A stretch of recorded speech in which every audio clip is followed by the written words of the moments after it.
Good evening and welcome to another edition of Live with Dr. Wendy. I'm Wendy Patrick and I am joined, as I always am, by my trusty co-host Larry Dersham, estate planning attorney and constitutional lawyer extraordinaire. So I want to first say that I hope everybody is staying cool because that is a lead into our very first topic, heat and hypocrisy, in that order. First, let's talk about the heat. Can you believe it? When was the last time you remember it being 90 degrees at the beach in San Diego? That's pretty hot. Hope everybody's staying cool. I hope we avoid all the rolling blackouts. And talk about timing. Now, many of us are really longing for the good old days where if it got hot outside, where did we go? We went to the movie theaters. We went to the malls. We went to the kinds of places that are now closed. Air conditioning used to be so plentiful because everything was open. Now we do have a couple of cooling centers, thank God, but we really can't enjoy the air conditioning like we used to pre-COVID. Boy, did we take those days for granted, didn't we? So if you are inside one of the few places that are open for business, like a grocery store, yes, you can be in there, but you're breathing through a mask. And it's either a larger mask nowadays that people are more worried about hotspots. Maybe it's even an N95, you can hardly breathe at all. If you are in other kinds of businesses, you're not even allowed inside. You are relegated to melt on the patio, unless, of course, you happen to be someone special. Which leads us to our first story. Now, most of you who are following the news know exactly where I'm going here. These are the allegations that are brought to us from a San Francisco salon owner who says that Madam Speaker Nancy Pelosi violated, allegedly, the city's coronavirus lockdown orders in order to get her hair done. Now, you cannot blame this beautiful 80-year-old for wanting to get her hair done. She looks great. She's a fashion statement. God bless her. But she wasn't allowed inside the salon. And that's why this footage has gone viral. And that's what we have. We have her on video camera, freshly shampooed, smocked, but maskless. Now, of course, Speaker Pelosi, I always want to give you both sides of the story. She says it was a setup. She says the San Francisco hair salon said that they could accommodate her for an indoor appointment because despite city restrictions on salon services, she said she was told that they were able to have one customer at a time inside the establishment. And wouldn't you know it, she was the one customer that went viral, of course, because she's the Speaker of the House. She lives on video. Now, one of the things that is important here, when we talk about what's now become affectionately known as Salon Gate, she is receiving some blowback. And really, is it us, the general public, who are blowing this whole thing out of proportion? Is it a big deal that the Speaker of the House, the third in line for the presidency, was observed failing to follow the rules? I mean, she has to know, and she no doubt does know, that she is a mentor and a role model to women everywhere. So not a surprise she was at the salon, but it is a surprise that she didn't realize that she was going to be on videotape and that she is wherever she goes. So let's first talk about the mask issue, because Nancy Pelosi has made the mask a fashion statement. It is ironic that we caught her maskless because she is so diligent about having a mask to match every outfit that she has. So it is more about why she was in the salon to begin with, instead of melting on the patio, because of course it's hitting 100 degrees in many of these cities. So the real story here is critics are accusing her of believing that the rules apply to thee, but not to me. Is that fair? Let me give you one other thing before I toss it to Larry to maybe say whether or not she's the only public figure that is under fire for violating the rules. But I do have to say, she's in that high risk group, being over 65 years old. So we all worry about her safety. Nobody wants to see her catch the coronavirus or anybody else involved in that at-risk group because, of course, their age. And we don't want her to be setting a standard that makes other people think, hey, you know what, I'm 80 years old too. Maybe I don't have to worry about it. After all, Nancy Pelosi wasn't wearing a mask. Let me toss another thing out there that hasn't been discussed, but that could very well be in the mix when we talk about public figures and the precautions they either are or are not taking by being inside a closed business. As a threat assessor, I can appreciate that public figures are targets. Now, maybe Nancy Pelosi wasn't out on the patio. I haven't heard this, but maybe public figures in general, they aren't on the patio, not just because they're exposed to the elements, but because they're exposed to the public element, some of which might not be in their corner. Now, if in fact Madam Speaker was inside for her safety, a legitimate concern, perhaps she should have thought of that before she went to the salon at all. So eventually, we all know Nancy's blowout will blow over, but it will be a lesson to other public figures to practice what they preach. Now, Larry, you got to tell me, is she the only public figure that's being accused of COVID-related hypocrisy? No, Wendy. Have you heard of the Boston Tea Party? I think it's ringing a bell. Well, now we have the blow dryer rebellion. And that's what's happening up there in San Francisco. Angry hairstylists have been forced to pay a disproportionate price for the COVID, as have gyms, churches, small, non-essential businesses, schools, restaurants, bars, and other small fry, and stay closed pretty much forever until the last COVID case goes away. And there's no plan put out by the blue states that it's effectively a death sentence for these businesses, and all for what many would say is nothing. And talk about hypocrisy. So Nancy Pelosi gets her hair styled in San Francisco without a mask when the hair salons have been closed since March. Well, that's hypocrisy. When Gavin Newsom closes wineries in Napa Valley except for the one he owns, that's hypocrisy. When liberals put their own children in private schools but deny the right of school choice to others, I call that hypocrisy. When progressives make us all go under the same healthcare plan, but they have a premium healthcare plan for themselves, that's hypocrisy as well. And it goes on and on, what they're doing. I would also say when Democrats, they commit crimes and other wrongdoings and such, yet that would put us in jail basically forever, that's a hypocritical double standard of justice. Yeah, you know, one of the things that you bring up, Larry, which I think is a really good point, and I think Speaker Pelosi probably in retrospect wishes to rethought that whole thing. You know, she hasn't said that yet, but she's probably thinking it. But, you know, hypocrisy is something that we usually lob at those that are in the public eye, that are behaving badly, that are engaging in conduct unbecoming, that many other people engage in all the time but slide under the radar because they're not in the spotlight. It's sort of like the athletes that end up making headlines because of what they're doing in their private time. One thing that these public figures have to realize, and I would put celebrities and star athletes, I put them in the same category, is they're role models, whether they like it or not. We look up to them because we admire them. We admire their success and their achievement and their talent in the case of so many different types of movie stars and celebrity athletes and even politicians. We really look up to the things that they've done with their lives that we would like to basically set aside and say, you know what, look at this. But when we do learn about special treatment, even if it's an allegation, you know, remember, the court of public opinion is brutal. The court of public opinion is a place where you can be arrested, tried, and convicted, when you would never see the inside of a court of law because we don't have the kind of evidence we want. This is the type of thing that the Salon Gate illustrates. So it's not that we're just picking on Speaker Pelosi. It's that the incident itself is emblematic of a larger problem that so many of her colleagues, so many of her professional colleagues from all walks of life end up facing when they too are caught doing the same types of things that she did. Now, I also want to say one thing that, you know, we like to say as lawyers, we learned this in law school, ignorance of the law is no defense.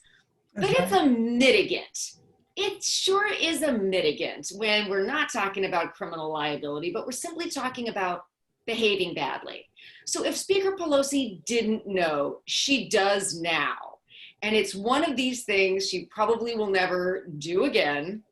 And as we sort of move into what we're going to have as our silver lining version on the second half, let me just tie this right back into heat, right? I said the first half was about heat and hypocrisy. Well, let's go back to heat. We would all love to be inside some of these businesses that we enjoy. But everybody knows now that there's cameras running, and we just don't want to risk it because we're all somebody's hero, aren't we? And we're all role models to someone. So let's all take a lesson by learning from somebody else's mistake, because we all know it's too easy to learn from our own, which is normally what we do. So we are going to hope that you stay with us after the break. We have a great second half lined up for you. So hang out, stay cool, stay in your favorite chair, comfortable with a cold drink, I hope. And we will be back in a flash for the second half of Live with Dr. Wendy. I'm Wendy Patrick. Stay with us. Good evening. I hope you are staying cool on this sweltering Saturday evening. It is a pleasure to be spending it with you. Labor Day weekend is not the only thing heating up. The political race is as well. Remember that?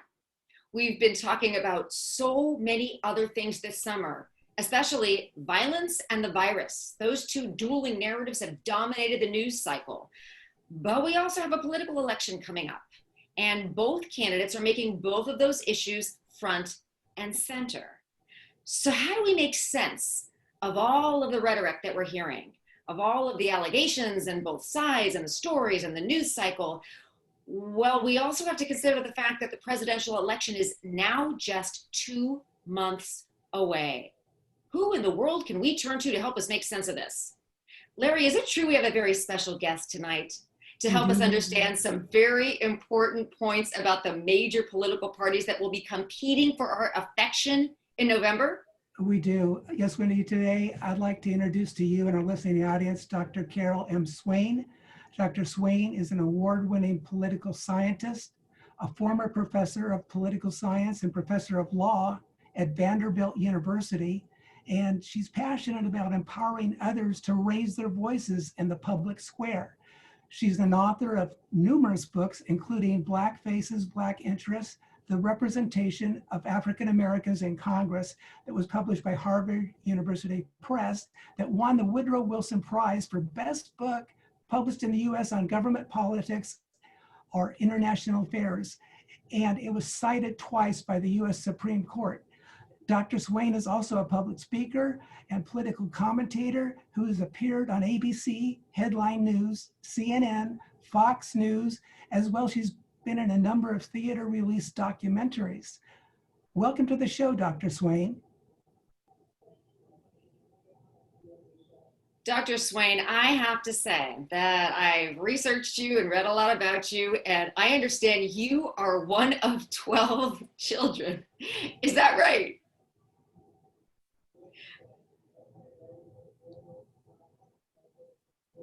I read all about that. I read about how you earned a GED, worked at McDonald's, worked as a door-to-door salesperson, and as an assistant in a retirement facility. Then I understand you earned your associate degree, magna cum laude in criminal justice, a master's degree in political science from Virginia Tech, a PhD in political science from the University of North Carolina, and a master of legal studies from Yale. I am tired just reading your resume. Woo! Back to you, Larry. I got no energy. You got to ask her the first question. Right. Congratulations, Dr. Swain. It's an honor to have you on. Dr. Swain, this is kind of breaking news today. There has been a Rasmussen poll. And so I wanted to ask you about the newest polls that show President Trump just has a huge jump in support from African-American supporters. And I believe the Black voter approval has jumped to 45% in the race against Joe Biden, which is incredible. I don't think it's ever been that high for many, many years. What do you think about that? What's happening?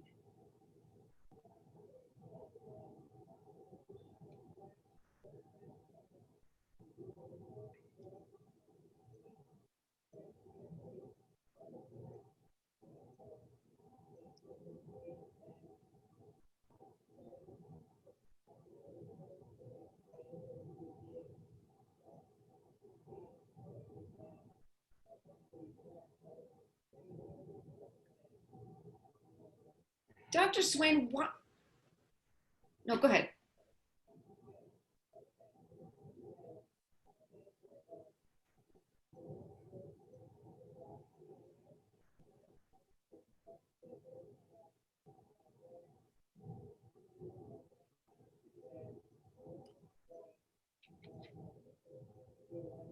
Great.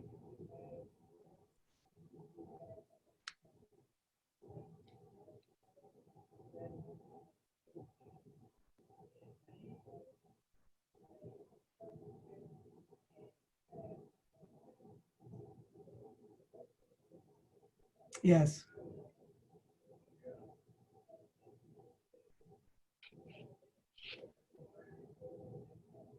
Dr. Swain, why do you suppose, given what you just said, which I completely agree with all of it, why are the Democrats so confident in their ability almost nationwide to garner the black vote in every district, given the polls that we've been discussing and given some of the very practical realities you've just mentioned?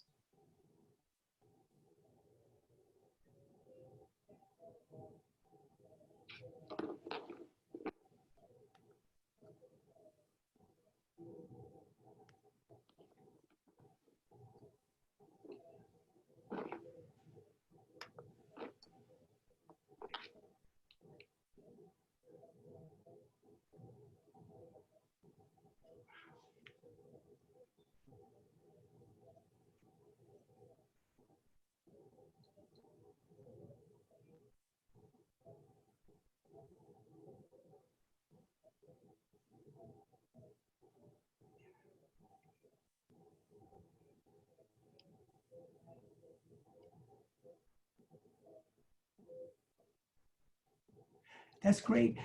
You've kind of said this a little bit about this, Dr. Swain, but can you tell us a little bit about your work and how we can help the Black voters understand the history of the Democratic Party and the Republican Party? That's huge, and I know you're an expert in that.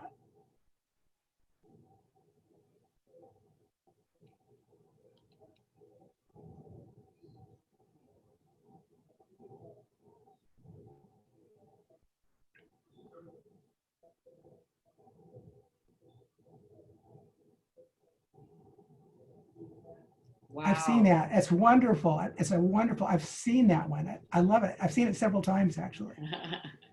Yep.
Yes, they do. I agree 100%. You know, one of the things that you said I just want to pick up on is we can't take any group for granted. And I understand historically people have always thought that they could do that. It seems to me, you can tell me what you think, that this president really has broken some barriers in that respect and just really appealed to everyone, not because of skin color. I mean, after all, we are a human race, and all of us have the same kitchen table issues that we want to have answered: the economy, healthcare, national security, jobs. I mean, all the types of things that we all worry about. You growing up with in a family with 12 kids, I mean, I can't even imagine. You are the perfect spokesperson to talk about how important kitchen table issues really are to people of all races, aren't they?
You know, I could not agree more.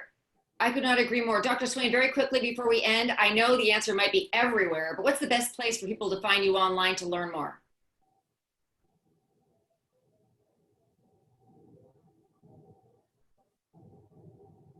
Got it. We will look you up there. And thank you all for joining us for another edition of Live with Dr. Wendy. Stay cool. God bless you. We will see you next weekend.